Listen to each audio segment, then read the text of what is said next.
Bonsoir et bienvenue à tous dans les dossiers de la mémoire. Aujourd'hui, nous allons revenir tout au long de cette émission sur le martyre des condamnés à mort dans les geôles coloniales pendant la guerre de libération nationale.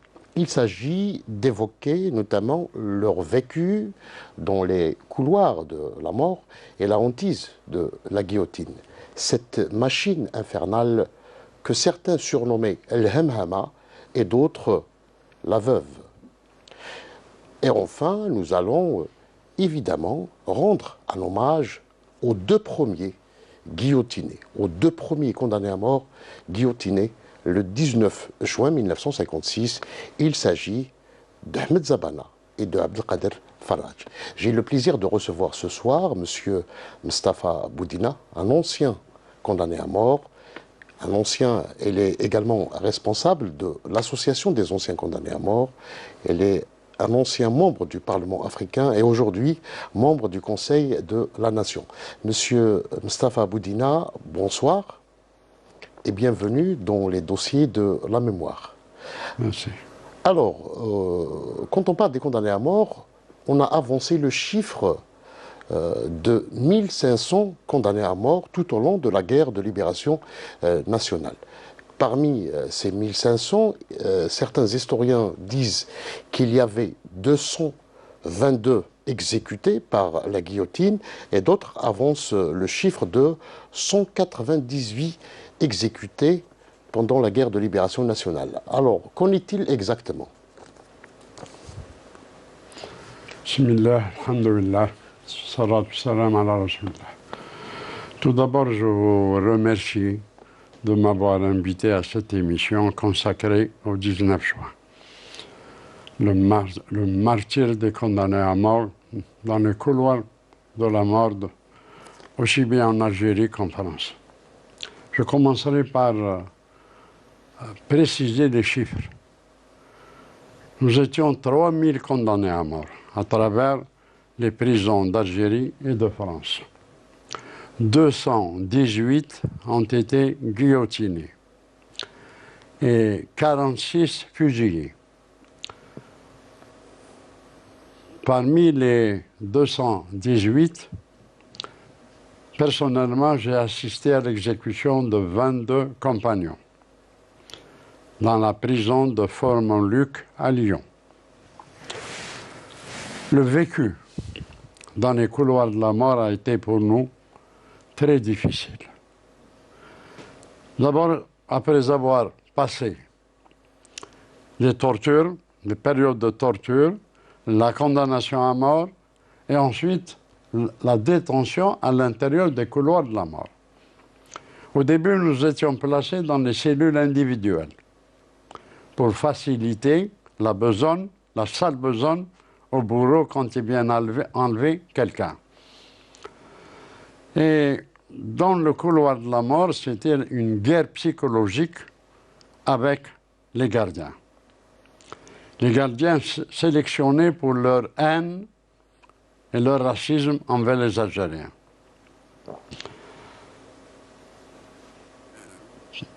Pour pouvoir.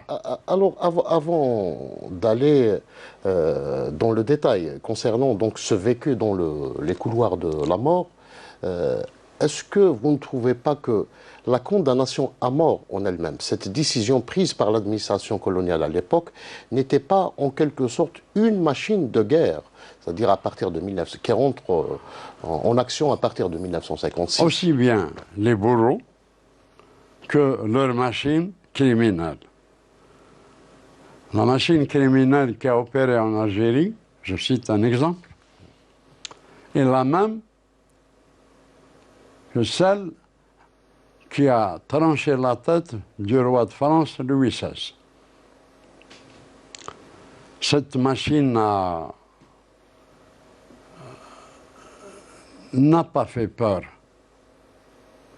aux condamnés à mort. Au contraire. Nous avons commencé par l'exemple à prendre du frère Zabana et du frère Faraj. Ils ont été les premiers exécutés.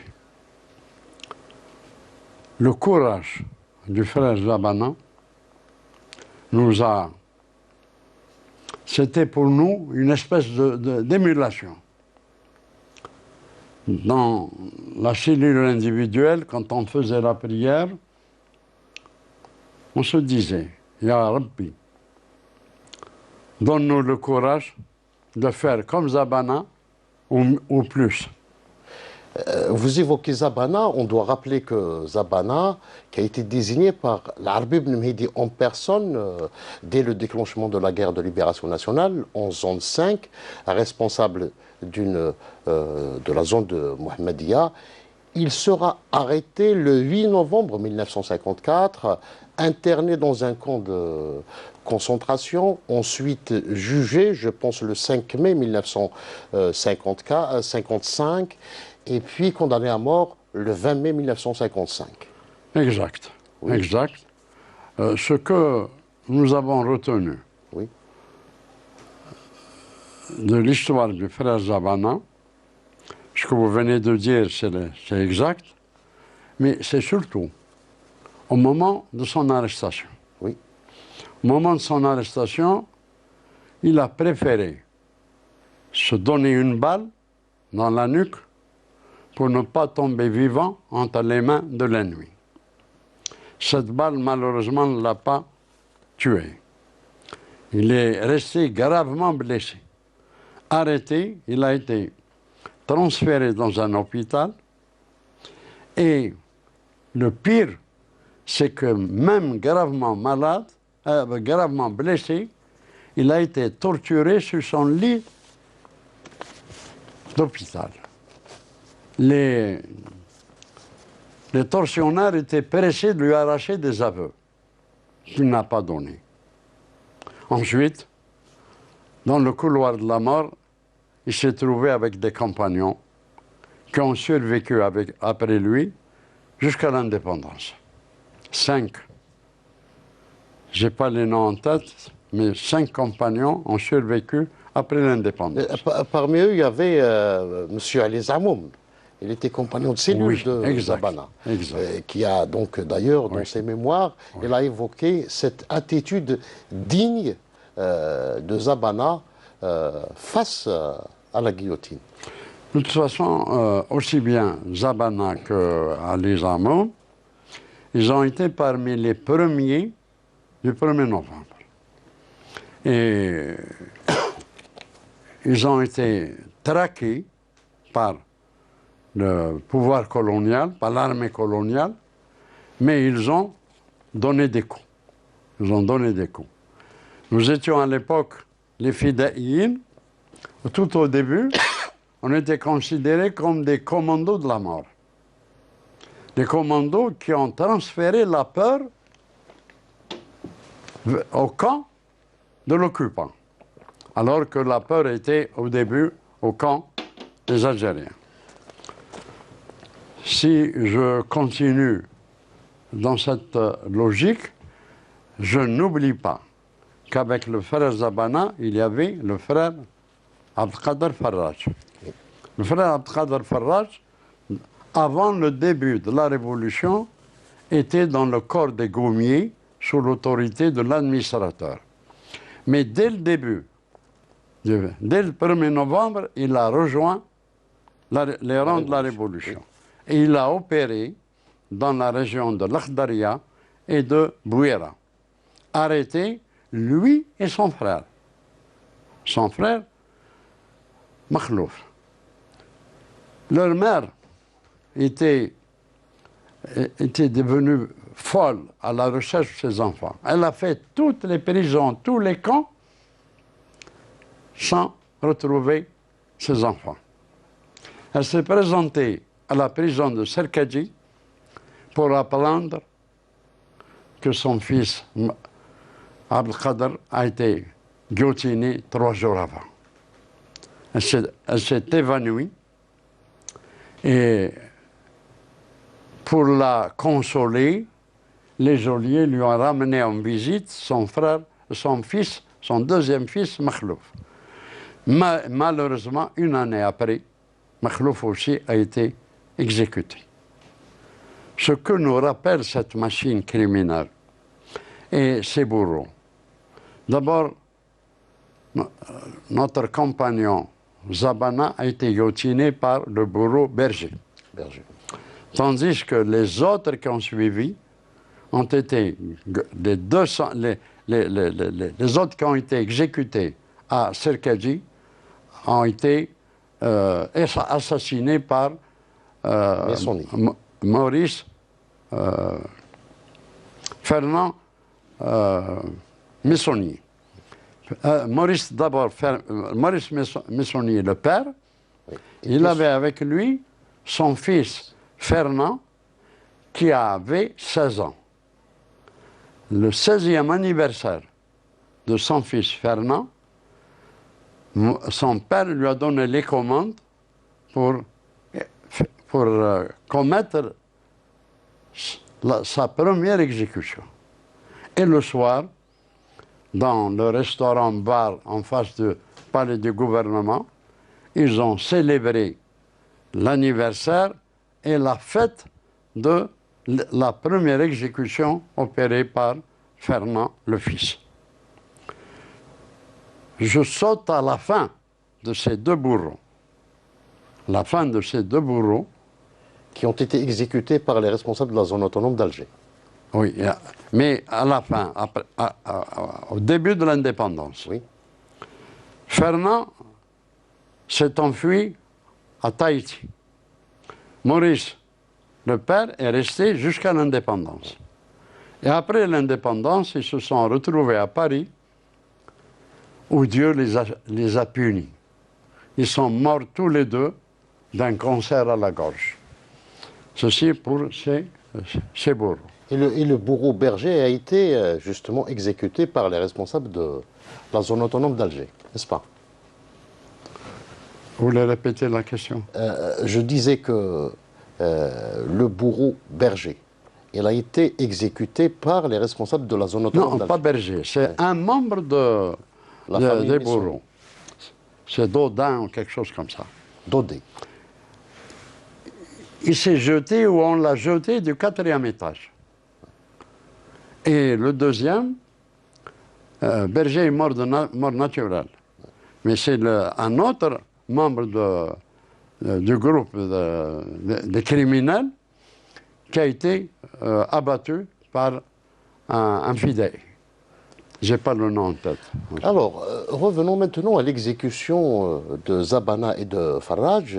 On est en 1956, il y avait l'intensification de la lutte de libération nationale. Est-ce que vous ne trouvez pas que cette exécution était une exécution, pour l'exemple, était une exécution politique pour instaurer une certaine terreur dans les rangs de la Révolution? Je qualifie l'exécution des frères Zabana et Faraj et de tous les autres frères qui ont suivi d'assassinat de prisonniers de guerre. Parce que nous étions des militaires en service commandé. Autrement dit, des commandos de l'Island. Ça, c'est ce que la France n'a pas reconnu jusqu'à l'indépendance. Tous ceux qui ont été exécutés, le GPRA, dans une conférence de presse internationale à Genève, donnée par le frère Mohamed Yazid, qui était ministre de l'Information, a déclaré que tous les condamnés à mort sont des officiers de l'ALN en service commandé. Et au niveau de l'ONU, notre gouvernement provisoire de l'époque a intervenu pour faire admettre que nous étions des prisonniers de guerre, mais malheureusement, le dernier président, qui était le général de Gaulle, a continué à nous considérer comme des détenus de droit commun. Mais au mois de septembre 1961, de Gaulle nous a reconnu le régime politique. Et on a commencé à avoir les journaux, poste radio, et on nous a... et après 12 grèves de la faim, qui ont duré entre 13 jours et 21 jours. On a obtenu le régime politique. Et on a eu droit à la salle de prière, on a eu droit à la salle des cours et on a eu droit à la presse écrite. Mais c'était à la fin, pratiquement, de la Révolution. J'avais personnellement comme avocat Maître Ben Abdallah, qui était le responsable du collectif des avocats. Avant de revenir sur votre parcours personnel, j'aimerais bien vérifier un certain nombre de détails lors de l'exécution de Zabana notamment. On dit que le couperet de la guillotine s'est arrêté... Je commence par notre frère Zabana. Oui. Allah yarhamou.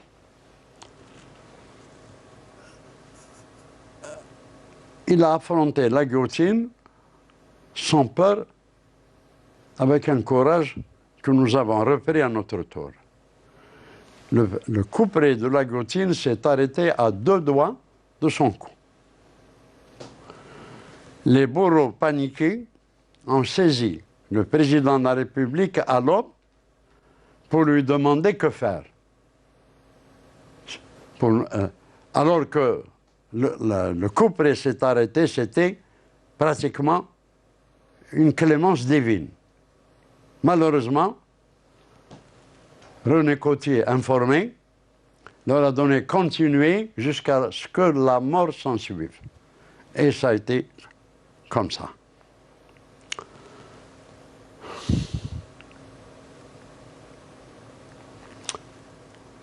J'ai vécu aussi d'autres exécutions.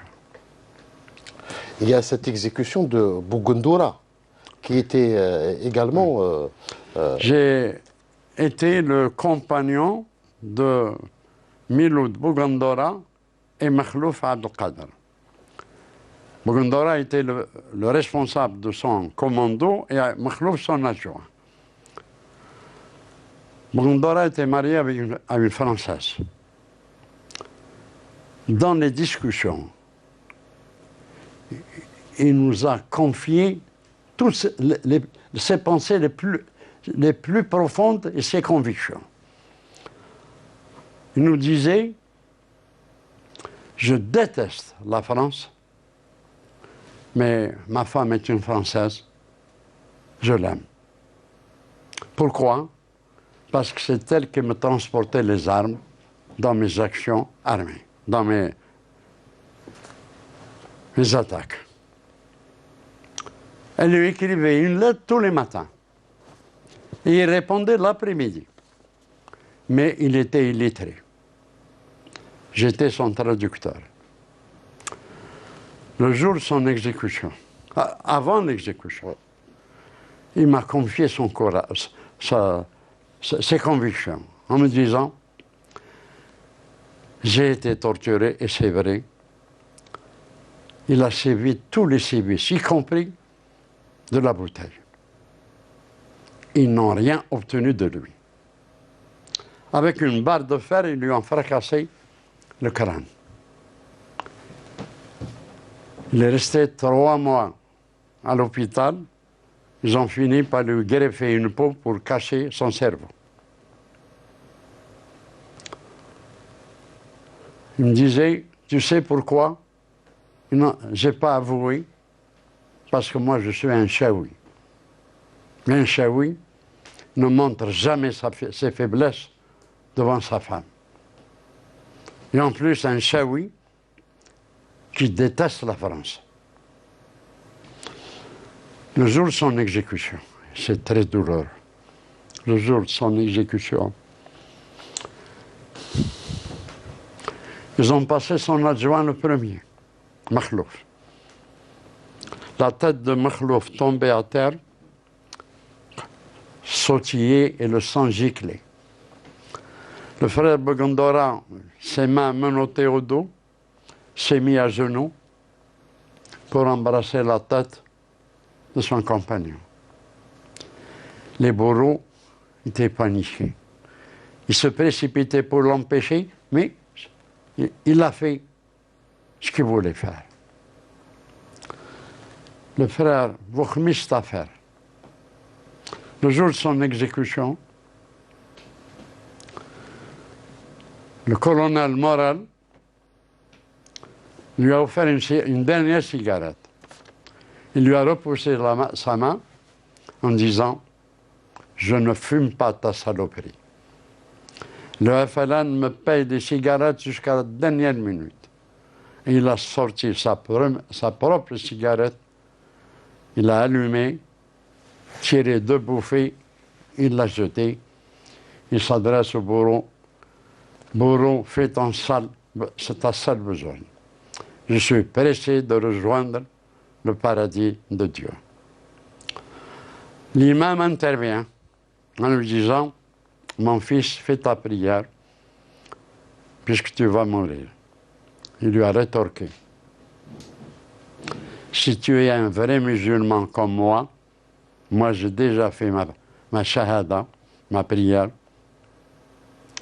Toi, si tu es un vrai musulman, ta place est avec les frères au maquis et non pas avec ces mécréants. » Le frère Khalifi Abdelkader. Le Khalifi Abdelkader, on avait le même âge, 18 ans. Son exécution a été ébruitée par le ministère de la Justice, une semaine avant. Nos avocats ont été informés. Ils ont alerté l'opinion publique internationale. Il y a eu la réaction des chefs d'État. À l'époque, Khrouchtchev, l'Union soviétique, la reine d'Angleterre, la reine de Monaco, le pape, le roi Mohamed V et le président Bourguiba. Des télégrammes demandant sa grâce au général de Gaulle. Le général de Gaulle leur a répondu par une seule phrase, dans un discours, que la justice française suive son cours. Il voulait dire que l'injustice française suive son cours. Et il a été... Tous ses compagnons auxquels j'ai assisté ont laissé un message. À chaque fois. Par exemple, le frère Khalifi. Sa cellule était à côté de la mienne. Et comme j'étais le plus ancien au couloir que lui, ils opéraient à tour de rôle. Moi, j'avais une dizaine d'affaires encore à comparaître devant le tribunal. Tandis que lui, il avait eu un accrochage avec le commissariat de police de Lyon. 7 policiers ont été abattus. De Gaulle a assisté à leur enterrement. Et il a gardé sa rage contre le frère Khalifi. Voilà comment a terminé. Et tous ses compagnons, en partance vers la guillotine, on les a accompagnés par l'hymne national, Qassaman Munjibalina. Comme à Serkadji. À Serkadji, par exemple, il y avait même la solidarité des habitants de la Kasbah qui étaient informés à Genève. J'allais en venir. Oui. Comme à Serkadji, toute la Kasbah s'est réveillée par des chants patriotiques et des yo-yo pour encourager les condamnés à mort exécutés. Dans nos cellules individuelles de nuit, on ne dormait pas. On passait la nuit à faire nos prières et à lire le Coran. La lecture, au début, était interdite. Pas de livre. Ouais. Mais à consommer des cigarettes. Et beaucoup de cigarettes. Alors, et on attendait l'aube. Ouais. Ce n'est qu'après l'aube, quand il y avait exécution ou pas, ce n'est qu'après l'aube qu'on nous ramenait dans les cellules collectives où on dormait sur le sol sans couverture. Justement, Monsieur Moustapha Boudina, sur les conditions de détention. il n'y avait pas les mêmes conditions, par exemple à Alger, à Serkaji et en France. C'était pas les mêmes. La sévérité était la même. Oui. La sévérité était la même. Qu'est-ce qu'on nous donnait comme nourriture? De l'eau. Non, je parle des conditions de détention. Par exemple, ici, il n'y avait pas d'isolement. Les conditions de détention, c'est vrai. Oui. À Serkaji ou à Oran ou à Constantine, les condamnés à mort sont placés ensemble dans des salles. 5, 4 par salle, oui. Tandis que la prison où j'étais néant, c'est la journée. Il a fallu faire la grève de la faim. La journée par groupe de 5 et la nuit, les nuits individuelles. La cellule individuelle. Donc, voilà un peu. Il y a un autre non, globalement, ils ont laissé un message. Et en tant que porteur de message, depuis l'indépendance, je ne fais que le transmettre à la jeunesse. Ce message est le suivant. Dès que la horde criminelle ouvre la cellule du condamné, ses premières paroles, Allahu Akbar. يا خوتي اليوم دالتي سلموا لي على الجزائر الحرة المستقلة سلموا لي على الأئمة قولوا للشبيبة الجزائرية احنا نموتوا من أجل الجزائر يعيشوا هنا ويناضلوا إلا من أجل الجزائر. Ce message est beaucoup plus long, mais je le résume de cette manière. Ouais. Beaucoup d'émotions, Monsieur Boudina, donc en se rappelant de ces moments pénibles que vivaient les condamnés à mort, dont la hantise, cette hantise de la guillotine. Je sais que beaucoup de condamnés à mort se sont mis, par exemple, à étudier, alors qu'il attendait, à étudier, à faire des études, c'est-à-dire. De toute façon, avant d'affronter la guillotine, on connaissait même ces pièces détachées. La curiosité, d'un côté, de l'autre, l'information par nos avocats. Par nos avocats, ce sont eux qui nous ont aidés à connaître la machine criminelle, comment le condamné est placé, comment sa tête est placée, comment le couperet tombe, et quand la tête tombe dans une espèce de corbeille, et le corps tombe de l'autre côté dans une espèce... Et là, une précision importante.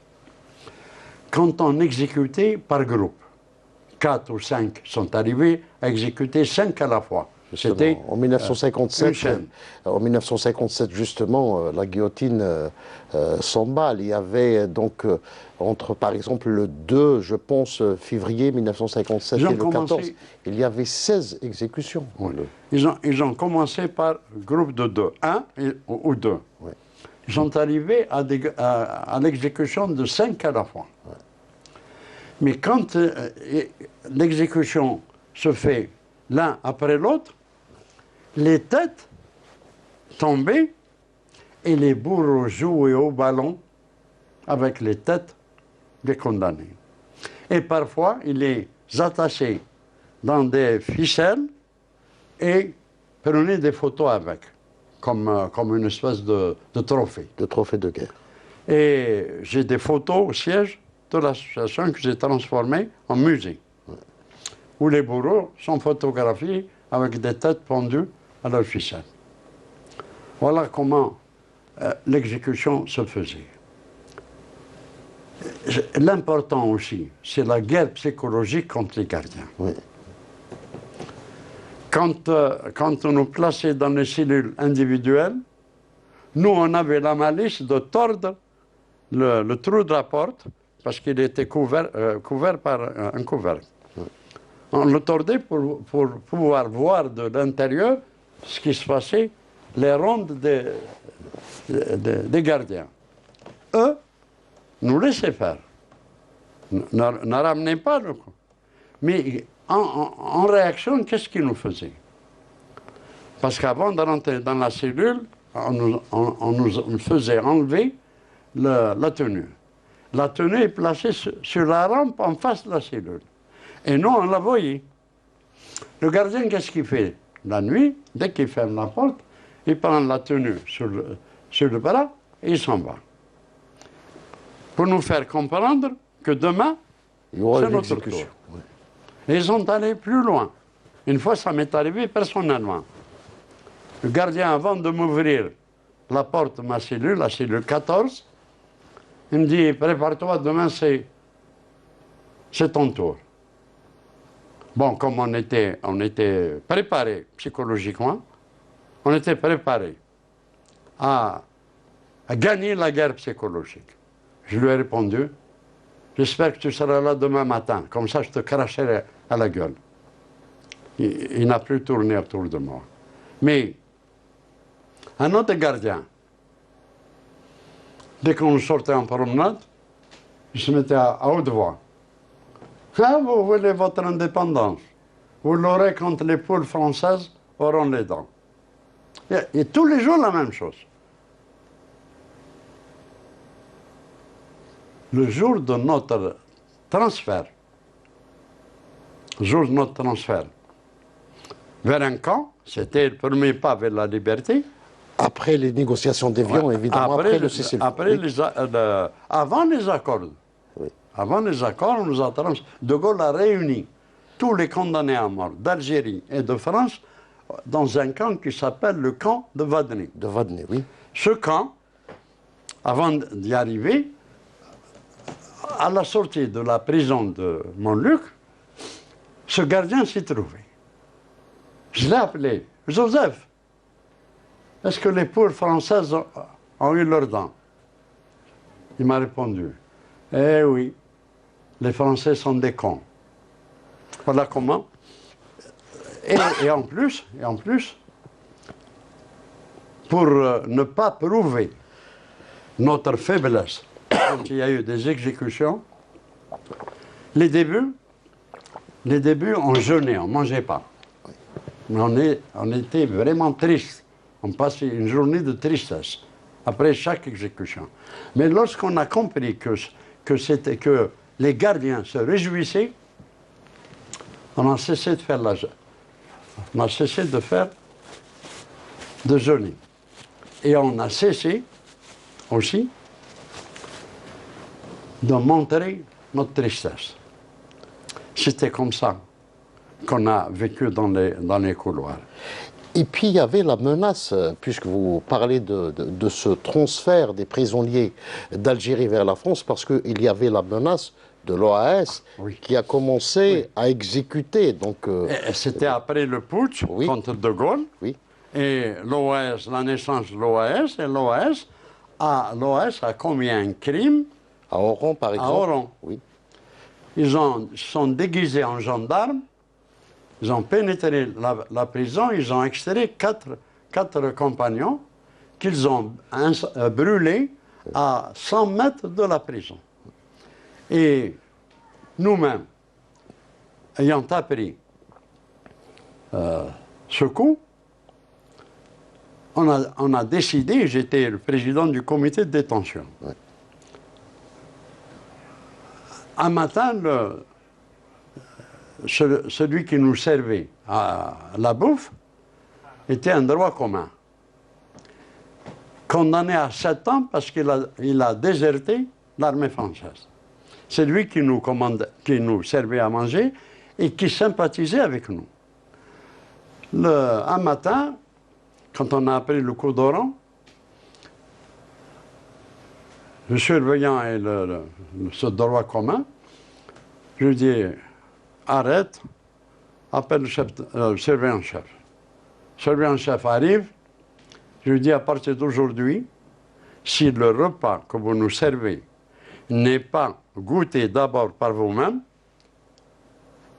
nous resterons en guerre. Il a sauté en l'air en me disant, impossible, jamais. On a rejeté le service. 3 jours après, il est revenu.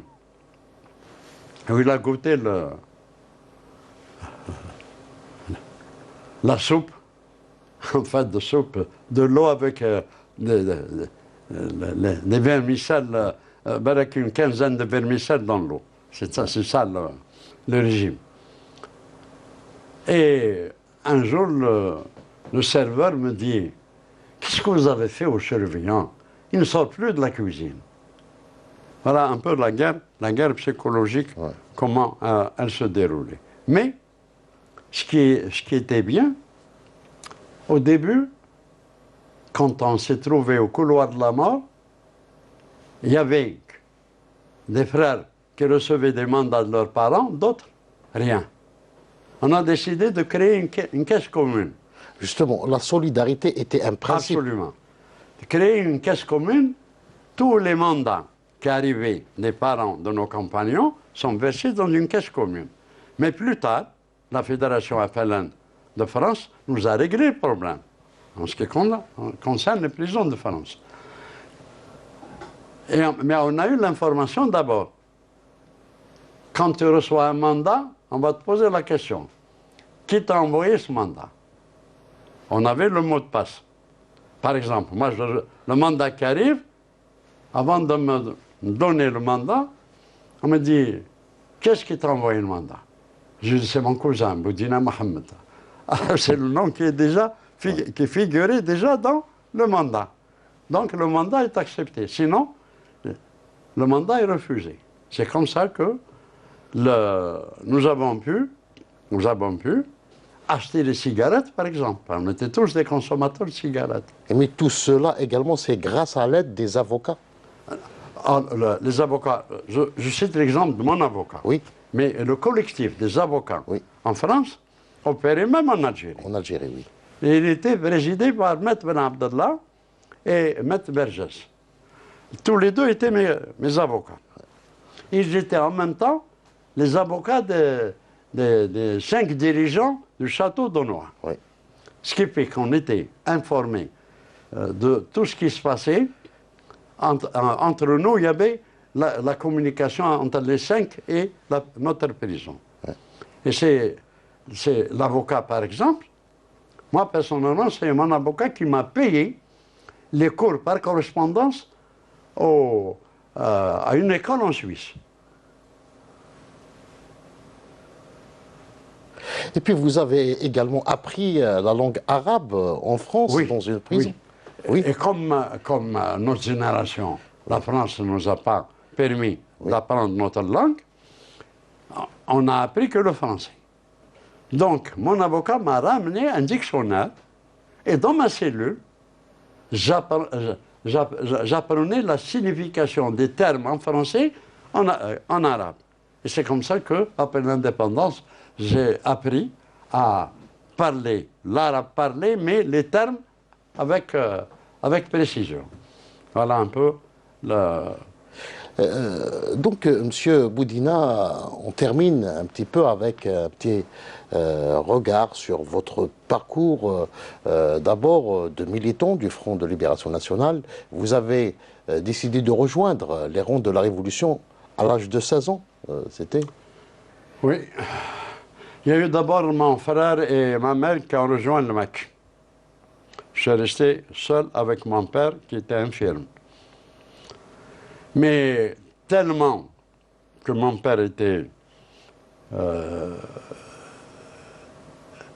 malmené durement par les harkis, j'ai commis mon premier attentat à l'âge de 16 ans. C'était où À l'âge de 16 ans. C'était où, M. Boudina? À l'âge de 16 ans, avant de rentrer dans les rangs, oui, la Révolution. Parce que mon frère et ma mère étaient au maquis et mon père malmené par les harkis, je me suis trouvé en train de me venger au début. Ensuite, ça s'est passé à la wilaya Djidjela, Texena. Oui. Ensuite, j'ai rejoint Alger. Alger, j'ai eu la chance, je travaillais dans un restaurant. Le dimanche, repos. Je me baladais à la rue à Belcourt, la Khiba, la rue où il y avait une lignée de bouchers. Un fidaï intervient, le patron du cinéma, Rix, ouais. un juif, est en train d'acheter la viande. Un fidaï arrive, il lui dit, vous êtes monsieur tel? L'autre se retourne, il dit oui, 3 balles dans la tête. Et il y avait la sirène qui était placée. Ouais. Dès qu'il y a eu le coup de feu, la sirène. Ouais. Et la Khiba était entourée de fils barbelés. Ouais. Une seule sortie, une seule entrée. Le fidaï s'est mis à courir et il a jeté le pistolet par terre. Le pistolet a glissé entre mes jambes. J'ai pris le pistolet, khabito, et je suis rentré dans un restaurant où un jeune de mon enfance travaillait dans le restaurant de la Khiba. Je lui ai donné le pistolet à cacher. Je l'ai fait marmita. Le patron m'a vu. Il était pris de panique. Il ne pouvait pas refuser que son garçon cache le pétard, mais il me suppliait de partir. J'ai eu le sang-froid, je me suis attablé, je lui ai dit, donne-moi à manger. Et c'est là que les parents ont débarqué, ils nous ont tous ramassés, placés en colonne par 10, et le fils de du patron, de ce juif qui a été abattu, était lieutenant des parents. Il arrive et commençait à tirer dans le portant sur la file des citoyens. Arrive un officier, il a donné un coup de pied, tarte kabous, psma, nahalo. Où faites?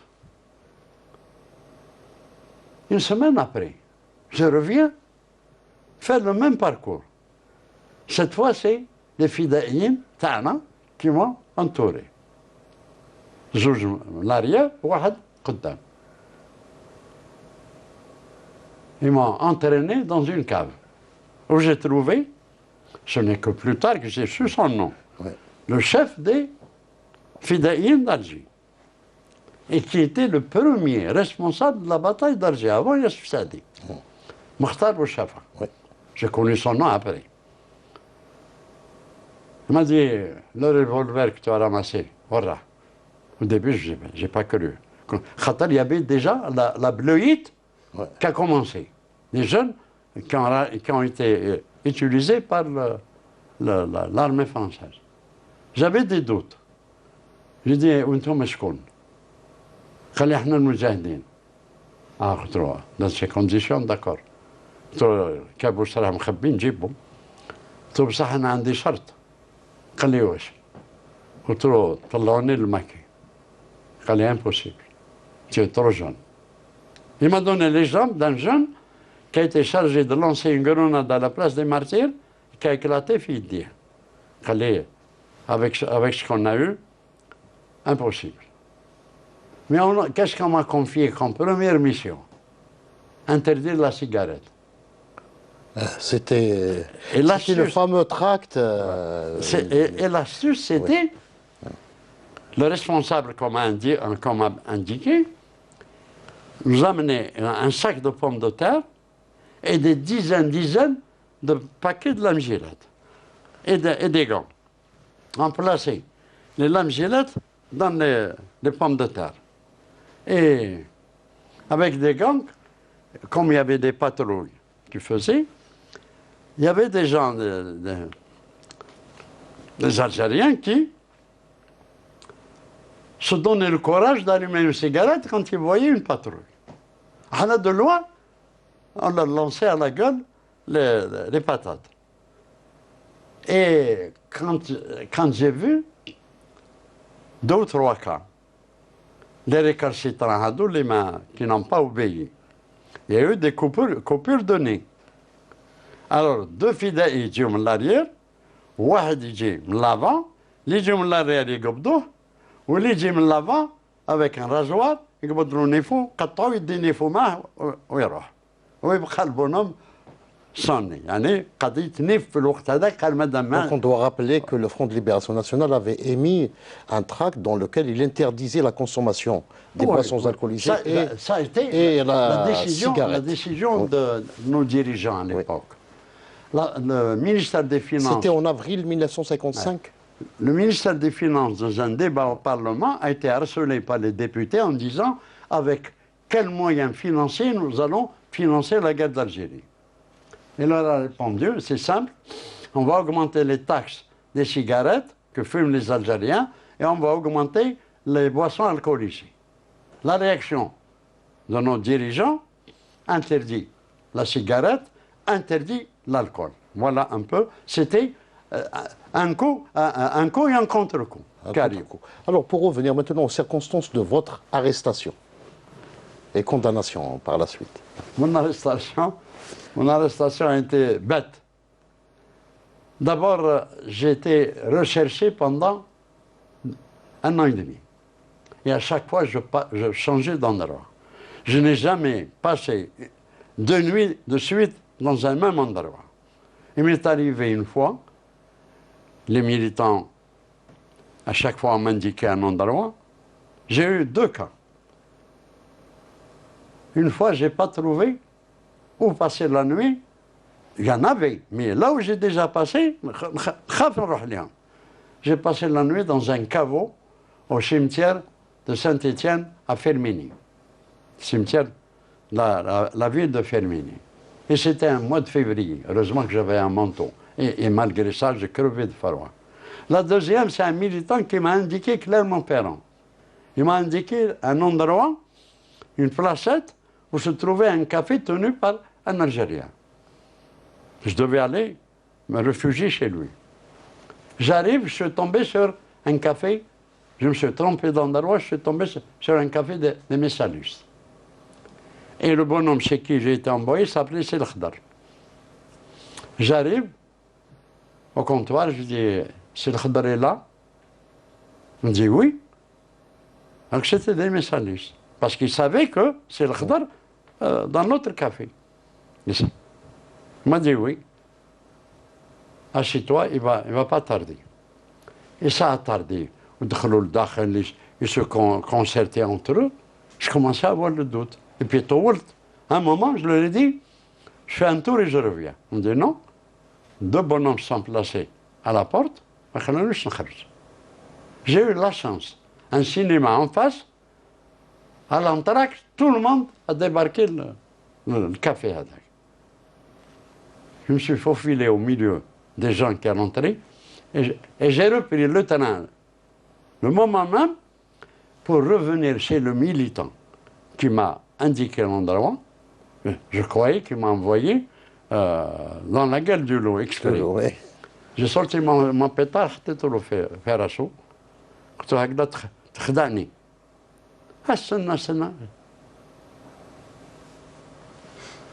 Quand je lui ai expliqué l'endroit, c'est pas là-bas que je t'ai envoyé. Je l'ai contraint à venir avec moi, qu'elle me faire. Alors, on a donné le vrai café. Mon parcours a été très, très difficile. Très difficile. Un autre cas que j'ai eu, mon responsable du groupe de choc, c'était mon responsable. Un certain Dahak, Ammar. À chaque opération, il me choisissait pour aller avec lui. Il avait une confiance avec le fille. Bon, d'abord parce que je montrais mon courage. Un beau jour, il me dit, toi et moi, on a rendez-vous avec notre chef qui vient de Marseille. Le chef à lui. رحنا القهوة rendez-vous في القهوة. À peine assis, il m'a présenté, قال له هذا هو à l'époque mon nom de guerre Hicham. قال له هذا le jeune Hicham. ريحني مع الشيف تاعو ونط قال لي أنا عندي une affaire دوك نمشي. قعدت مع الآخر ما طولش معايا. قال لي شوف j'ai une mission très difficile à te confier. sur laquelle. Khalid, tu vas abattre le chef taï. Le chef taï, on a chargé de l'abattre. Il a trahi. Impossible.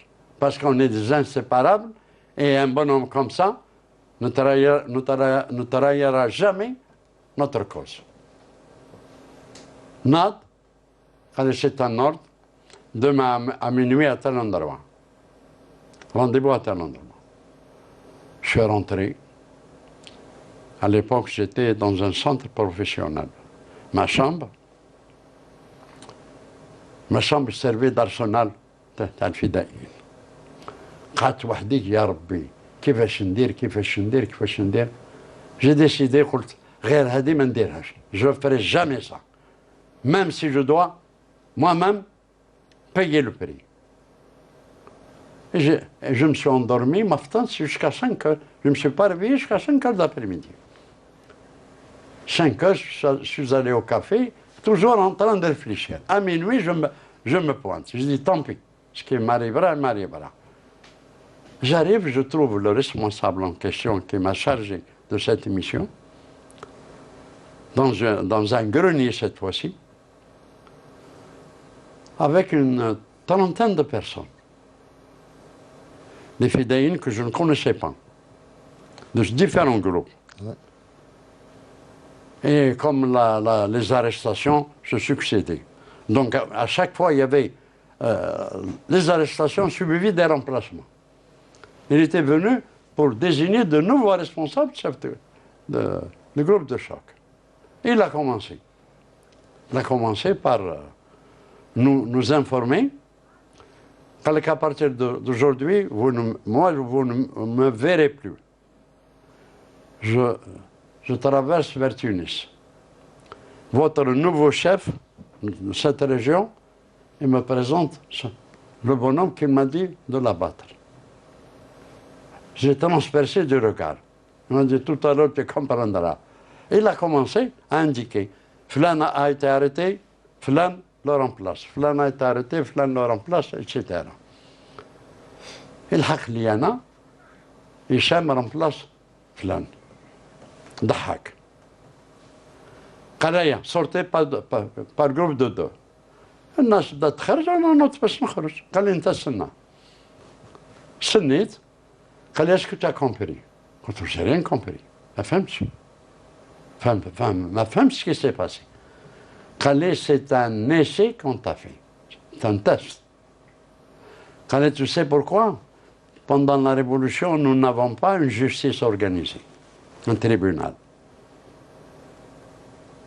On s'assure que les gens mettent le mouche. C'est comme ça que je suis devenu le responsable d'un groupe de choc de 19 membres. Voilà un peu. Donc voilà, j'aimerais qu'on termine cette émission avec un message en 1 minute donc, à la jeunesse d'aujourd'hui, parce que pendant la guerre de libération, tous les condamnés à mort étaient pratiquement des jeunes qui se sont sacrifiés pour que vive l'Algérie libre et indépendante. Ouais. Je commence par rappeler tous les jeunes que j'ai rencontrés à travers les centres de formation et les instituts, à travers le territoire national. C'était près de 400 000, non, oui, près de 400 000 jeunes, pendant plusieurs années. Pas, le débat a tourné autour du message des martyrs aux nouvelles générations. Le message que j'ai cité tout à l'heure. Et nous avons débattu ensemble du passé et de l'avenir de notre pays. Une comparaison à faire. Notre jeunesse, nous, on l'a vécu dans les maquis et dans les prisons. Mais on a vécu une période où on était déterminé à mourir pour l'Algérie. On était prêt à mourir pour l'Algérie. Pourtant, à l'époque, on n'avait ni l'Internet, ni la radio, ni la télévision, ni le téléphone. Les communications, c'est des déplacements à pied de ville en ville et de montagne en montagne. Aujourd'hui, notre jeunesse, elle est privilégiée par rapport à nous, au passé. Notre jeunesse vit l'ère de l'Internet, vit l'ère de la radio, la télévision, des réseaux sociaux, etc. Tout en restant chez soi et en ouvrant leur portable, ils peuvent savoir ce qui se passe à travers le monde et dans leur pays. Le message qu'on leur donne. Et ils sont aussi privilégiés parce que c'est une jeunesse produite par nos universités. Surtout, je m'adresse aux jeunes qui ont ce niveau universitaire. Il est temps, après 60 ans là d'indépendance, de passer de la nationalité algérienne à la citoyenneté algérienne. Nous, on a vécu la citoyenneté, la nationalité français-musulman. On a arraché notre nationalité. Aujourd'hui, des années après l'indépendance, et nos universités nous ont produit des génies qui servent même les pays d'Europe dans la recherche scientifique. Nos jeunes, aujourd'hui universitaires, et cette occasion des élections d'avant-hier, normalement, doivent nous donner cette jeunesse. Et cette jeunesse prendra le flambeau pour l'édification de l'Algérie nouvelle. Édification de l'Algérie nouvelle, ce sera le dernier mot, Monsieur Mustapha Boudina. Je vous remercie d'avoir accepté d'avoir répondu à notre invitation. Je tiens à remercier également toutes celles et tous ceux qui m'ont aidé à préparer cette émission. Et je vous remercie de nous avoir suivis. Merci et à bientôt. Merci. Et je vous remercie pour cette invitation.